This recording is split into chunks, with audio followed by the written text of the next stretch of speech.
My name is Michael Carter. I'm 53 years old, and less than a year ago, I learned that the most dangerous enemy isn't the one who attacks you head-on, but the one who sits at your table with a fake smile while carefully studying how to take everything you've built.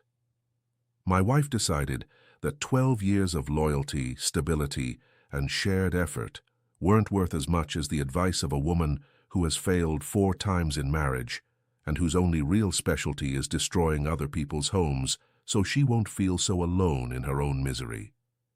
While I stayed up late managing the assets that were supposed to secure our future, she allowed her best friend to fill her head with fantasies about a freedom that, in reality, was nothing more than a direct path to financial and moral disaster.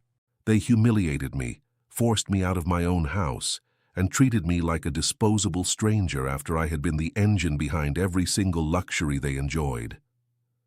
They thought they had broken me, that I would sit quietly feeling sorry for myself while they celebrated with my money.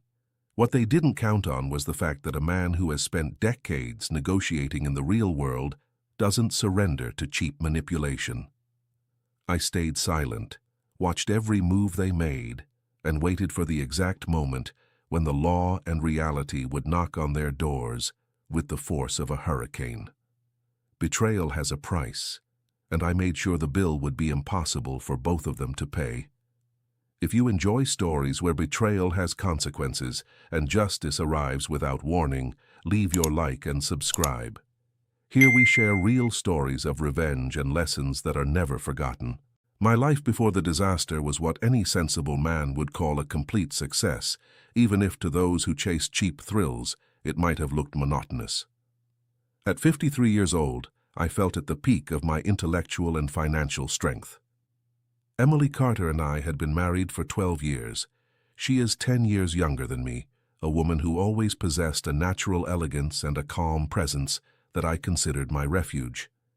Back then, our dynamic seemed flawless. I ran an international logistics consulting firm, a profession that requires surgical precision and the ability to anticipate problems before they even appear. I brought that same sense of order into my home. Nothing was missing. We lived in a property that wasn't just a house but a statement of principles, solid, spacious, and protected. Emily never had to deal with the harshness of the outside world.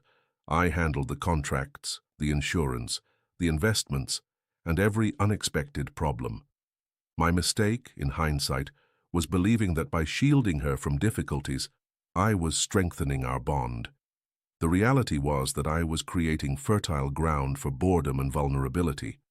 She spent her days between the gym, the garden, and her decorating projects, while I navigated an ocean of numbers to make sure that lifestyle never declined.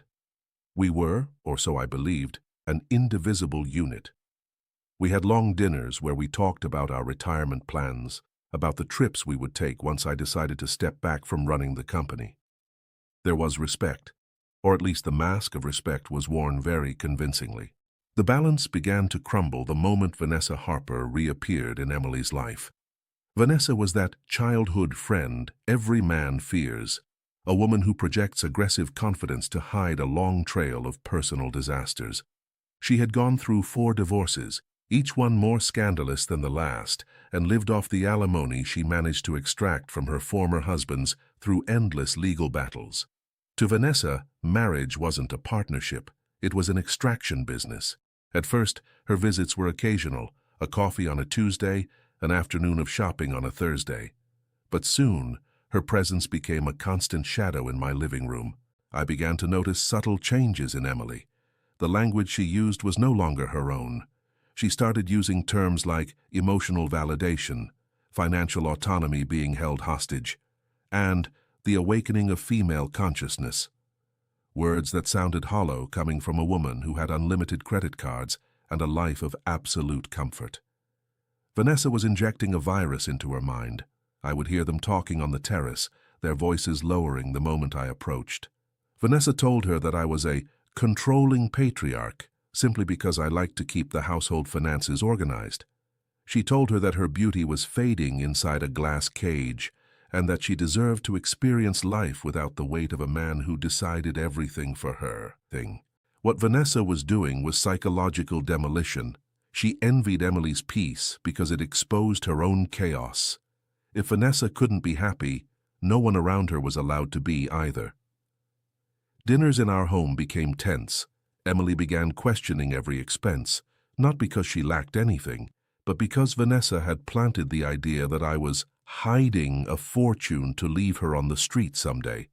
It was nothing more than a projection of Vanessa's own fears and failures. I tried to talk to Emily to explain that my financial management was precisely what gave us freedom, but she looked at me with a new coldness, a distance that made me feel like a stranger at my own table. The atmosphere grew heavy. The emotional status of our marriage shifted from partnership to constant scrutiny. Emily stopped being my companion and became a critical observer, someone who silently recorded my mistakes under the invisible supervision of her friend.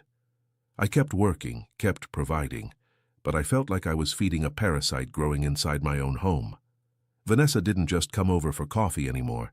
She began staying the night, commenting on the decor, suggesting changes to our routines.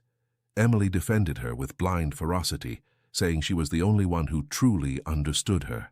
I had the feeling this could be the mirror of many men's lives. You work hard, build an empire for your family, and suddenly, an outside influence convinces your partner that you're the villain of the story simply because you're the pillar holding everything up. My patience was starting to run thin, but my professional training told me to observe. I knew Vanessa would not stop until she saw the ashes of our relationship. What she didn't know was that a man who builds infrastructures knows exactly how to detect cracks before a building collapses. And even though the pain was beginning to show, my mind was already calculating the variables of what was coming next. Emily was slowly ceasing to be my wife and becoming the instrument of destruction for a resentful woman, and the stage was already set for the fall. The betrayal didn't happen in a single moment. It was a slow erosion that eventually culminated in a perfectly coordinated ambush. For weeks, the atmosphere in my house turned icy. Emily no longer greeted me with a kiss, nor did she even ask how my day at the consulting firm had been.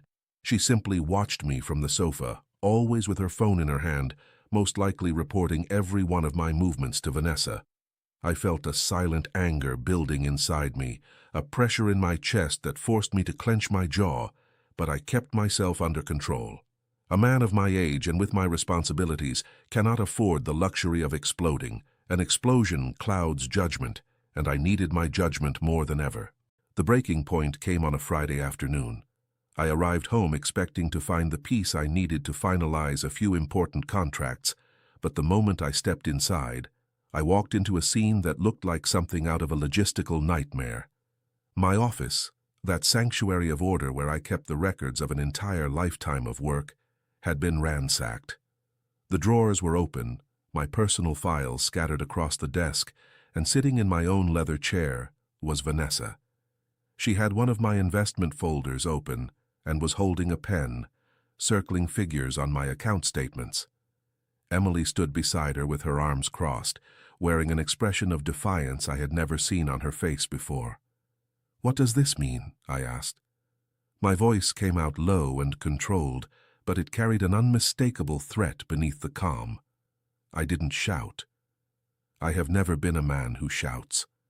Vanessa looked up and gave me a smile filled with poison. "It means, Michael, that the time for secrets is over. Emily already knows you've been deceiving her with these accounts. We know how much you really make and where you're hiding your capital. You're not going to keep suffocating her with your paternalistic control." Then Emily spoke, and her words hurt more than any insult Vanessa could have thrown at me. "You've had me living under your rules, Michael. Vanessa made me realize that this marriage is a high-security prison. I filed for divorce and I requested a temporary restraining order. You have to leave. Now." I froze. My own wife, the woman I had worked tirelessly to support, was throwing me out of the house I had paid for with my own effort, all based on the lies of a woman who had already destroyed 4 previous marriages. I tried to reason with her. I searched her eyes for some trace of the Emily I once knew, but all I found was a dark emptiness. Vanessa had completely poisoned her mind. They had been planning this for months. Emily had handed the keys to our private life to a social predator. What followed was systematic humiliation. In less than 48 hours, I received official notice of a temporary protective order. They claimed my controlling behavior represented a psychological threat to Emily. I was forced to pack a suitcase under the supervision of an officer while Vanessa watched from the kitchen, drinking my best whiskey and laughing quietly to herself. Seeing that woman enjoying my home while I was escorted toward the door was the greatest injustice I had ever felt. I lost access to the joint bank account we used for household expenses, which Emily completely emptied following her friend's advice to secure her future. My partners at the consulting firm began receiving calls from aggressive lawyers demanding audits of my assets, trying to damage my professional reputation in order to force a multi-million-dollar settlement. I found myself living in a small, rented apartment, surrounded by boxes, feeling the weight of my 53 years pressing down on my shoulders.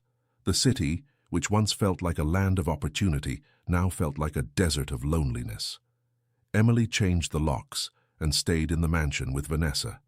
Through neighbors, I learned they were hosting dinners and gatherings, spending the money I had saved for our retirement on absurd luxuries and on financing Vanessa's lifestyle. Emily believed she was making up for lost time, without realizing she was simply feeding a parasite who would abandon her the moment the money ran out. The greatest loss wasn't the money or the house, it was the betrayal of trust. Watching the person you entrusted with your life become the weapon of your destruction is a wound that words cannot close. I felt expelled from my own existence, erased with a single legal maneuver designed by a professional failure. Yet in the middle of that humiliation, while walking through the empty apartment, my anger began transforming into something far more useful: cold determination. They believed they had defeated me because they had taken away the material things.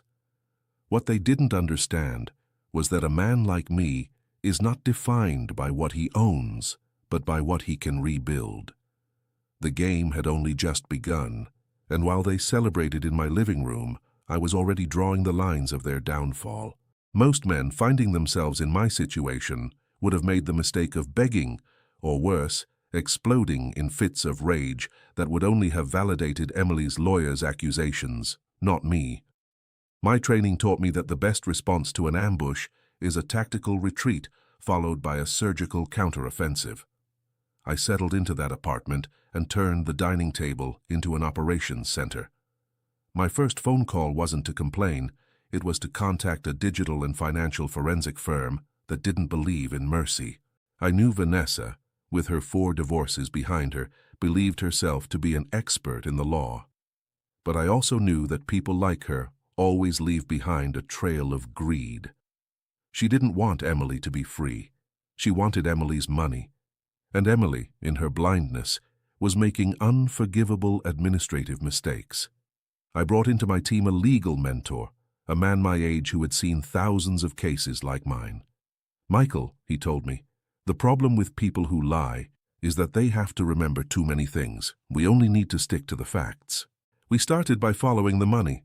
Thanks to my knowledge of our accounts and years of precaution, I had backup copies of every banking movement stored in a private cloud Emily didn't even know existed.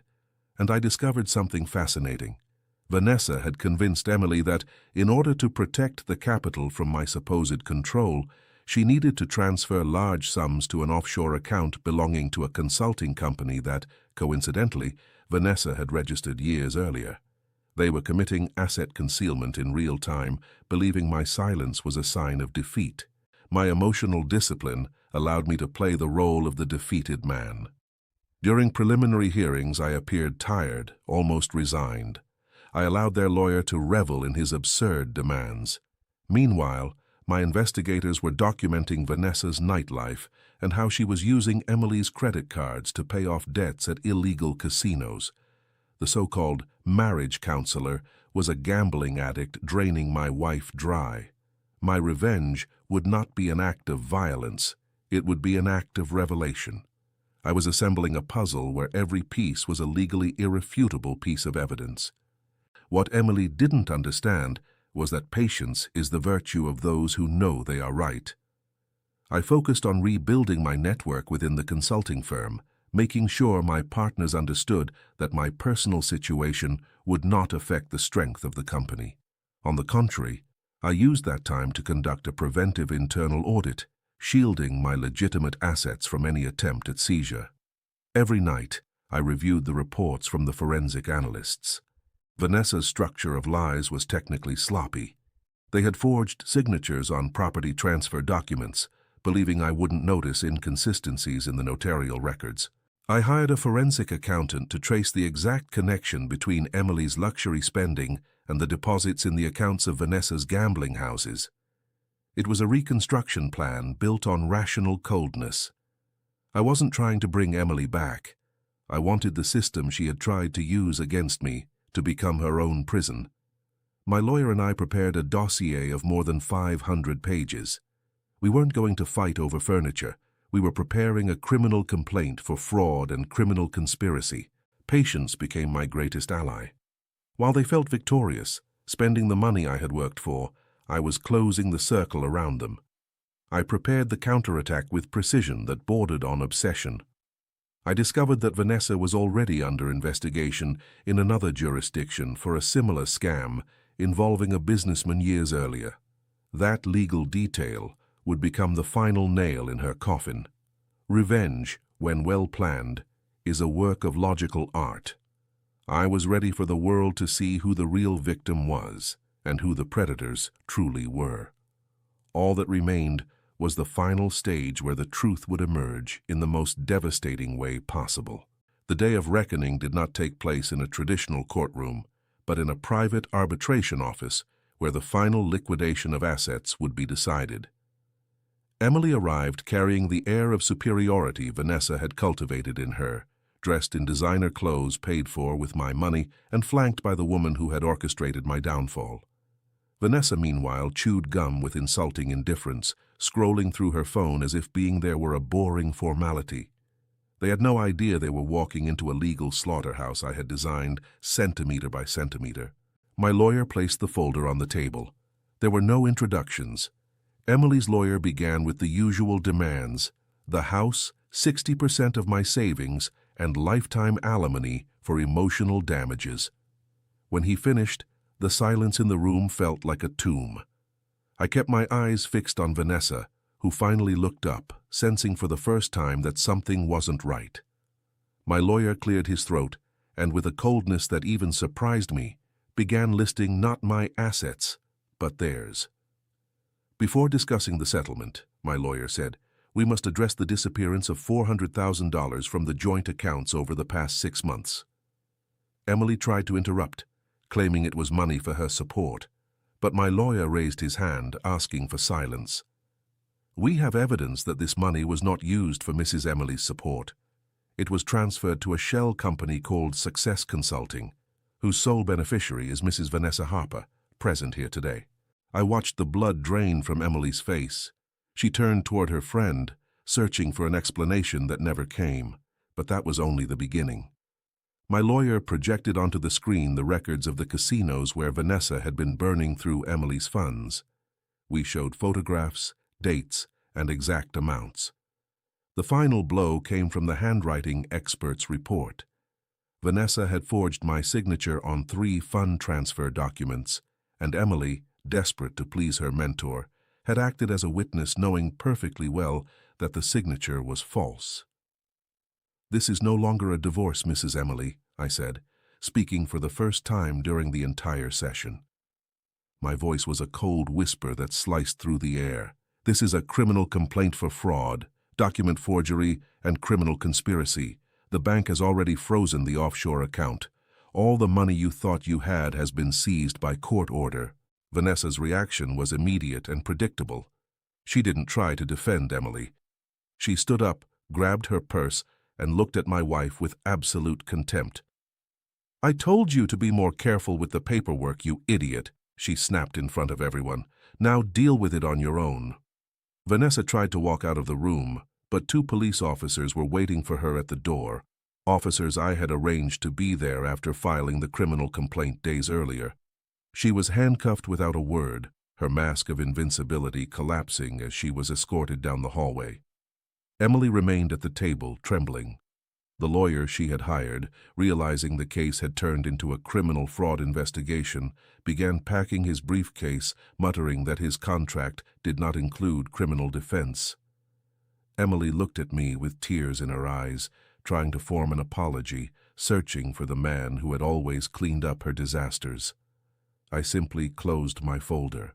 "The house is already back in my name by court order due to the origin of the funds," I said without the slightest trace of emotion. "Your suitcases are waiting at the entrance of the building.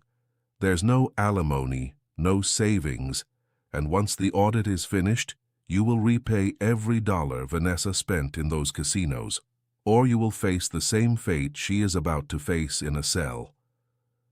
I watched her collapse onto the table, realizing that her grand liberation had left her in complete ruin. No friends, no money, and a criminal record that would follow her for the rest of her life. I stood up, adjusted my jacket, and walked out of the office without looking back. The satisfaction wasn't in seeing her cry, but in feeling the weight of injustice shift from my shoulders onto theirs. Revenge is not a dish served cold. It is an accounting balance that always, sooner or later, returns to zero. A year has passed since the judge's gavel ended the farce Emily and Vanessa tried to build on the ruins of my work. Today, the house that once witnessed my expulsion has once again become a refuge of order and silence. Sometimes I sit on the same terrace where they once plotted against my assets, but now there are no echoes of betrayal, only the quiet peace of a man who has reclaimed his sovereignty. I learned that peace comes at a high price, and often that price is the surgical removal of people we once loved but who never respected us. Emily tried to contact me a few months ago through a relative. She now lives in a small one-bedroom apartment and works in an administrative position that barely allows her to cover her legal debts. Vanessa is still facing multiple fraud charges and, according to what I've been told, has lost contact with every person she once called a friend. Emily wanted to apologize. She wanted to explain that she had been manipulated. I didn't grant her the meeting. Forgiveness is for mistakes, not for deliberate plans of destruction.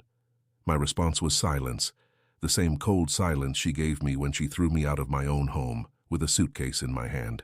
I have returned my focus to my consulting firm. The numbers are clear, and the logistics of my life are now more efficient than ever. At 54, I am not searching for reconciliation or movie-style happy endings. Real life does not work that way. In real life, actions have consequences, and trust, once burned to the ground, leaves nothing but sterile ashes behind. My victory is not recovering the money or the property. My real victory is walking through the streets, knowing that no one will ever again underestimate my ability to observe and act. Many men fear divorce or betrayal as if it were the end of the world. I tell them it is simply a forced audit of life. It allows you to see who stands beside you out of loyalty and who stands there out of convenience. Now I choose my relationships with the same cold precision with which I analyze a high-risk contract. There is no room for parasites at my table, and no space for failed advisors in my living room. I have learned that well-managed solitude is infinitely superior to the company of someone who would sell you piece by piece to the highest bidder. Sometimes the best revenge is not revenge at all. It is watching life collect its debts. If this story felt as intense to you as it did for me to live it, leave your like and tell me in the comments what you would have done. And if you're not subscribed yet, turn on the notification bell so you don't miss the next stories.